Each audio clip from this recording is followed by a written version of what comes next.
कोलकाता में एक junior doctor के साथ हुई जो रेप और हत्या की घटना है, उसके बाद पूरे देश की मेडिकल व्यवस्था ठप इस वक्त पड़ी हुई है। इसी पर बात करने के लिए हमारे साथ सांसद संजय सिंह हैं। संजय जी, व्यवस्था पूरी तरीके से ठप है इस वक्त।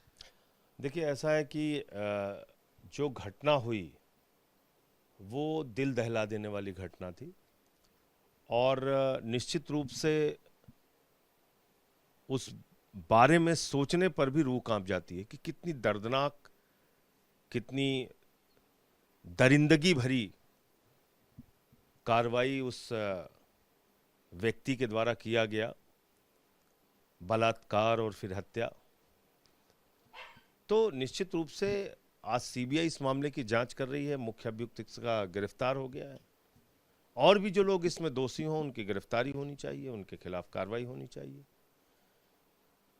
लेकिन क्या अभी तात्कालिक रूप से इस मुद्दे को आप चाहते हैं कि चर्चा करके महिला सुरक्षा का मुद्दा पीछे कर दिया जाए?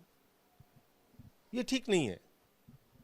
मणिपुर की हिंसा हुई, हाथरस का कांड हुआ, निर्भया का कांड हुआ, पूरा देश खड़ा होता है, एक बार चिल्लाता है, चीखता है, सरकार त्वरित रूप से कुछ कार्रवाई कर देती है, फिर लोग घर बैठ जाते हैं, फिर कहानी वही है।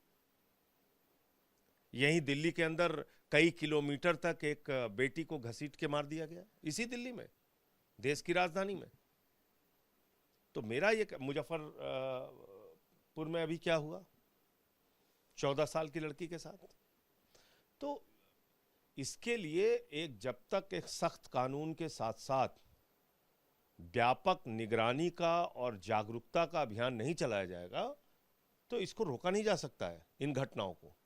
इसलिए जरूरी यह है कि इसमें संवेदनशीलता के साथ सारे दल एकजुट होकर कुछ ऐसा करें जिसका कुछ सार्थक परिणाम निकले और महिलाओं की सुरक्षा हो सके, क्योंकि यौन हिंसा की घटनाएं घर के अंदर हो रही, कहीं सुरक्षित नहीं है बेटियां, घर में, सड़क के बाहर, अस्पताल में, ट्रेन में, कहीं सुरक्षित नहीं, बस में।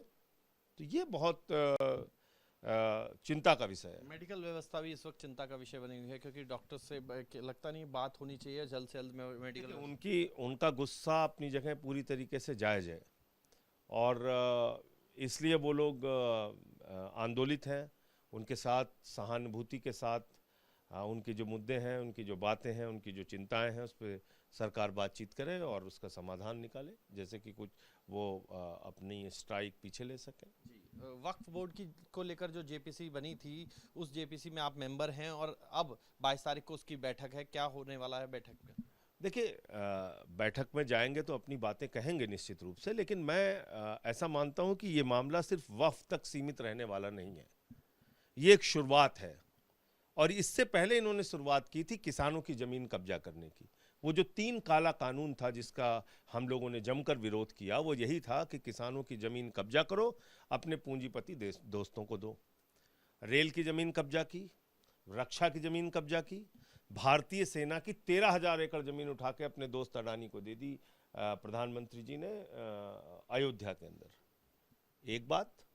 अब आ जाइए वक्फ की जमीन, मंदिर की जमीन, गुरुद्वारे की जमीन, धर्मशाले की जमीन, ट्रस्ट की जमीन, इससे आपका क्या लेना देना है? अगर हमारे बाप दादा ने मंदिर के लिए या धर्मशाला के लिए कोई जमीन दान की है और ये कहा है कि इससे जो आमदनी हो उसका गरीबों का भला होना चाहिए, यहां दुकानें बना के रोजगार दे देना, इसमें तुम्हारा क्या काम है? सरकार का क्या रोल है इसमें? तू कौन, मैं खामखा? तो ये यहां वक्फ तक सीमित नहीं रहेगा। ये अब गुरुद्वारों की जमीन कब्जा होगी, चर्च की जमीन कब्जा होगी, मंदिरों की जमीन कब्जा होगी, धर्मशालाओं की जमीन कब्जा होगी। यहां तक नहीं रुकेगा।